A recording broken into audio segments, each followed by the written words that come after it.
pinakamamahal po nating kapatid, ang kapatid na Eduardo B. Manalo, at sa lahat po ng mga kapatid sa buong mundo na Happy 110th Anniversary po! Purihin ang Diyos!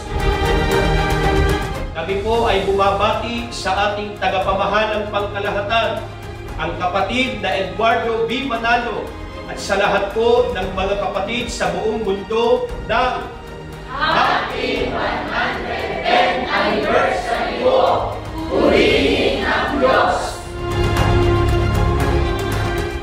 Kami po ay bumabati sa ating tagapamahalang pangkalahatan, ang kapatid na Eduardo B. Manalo, at sa lahat po ng mga kapatid sa buong mundo ng Happy 110th Anniversary po! Purihin ang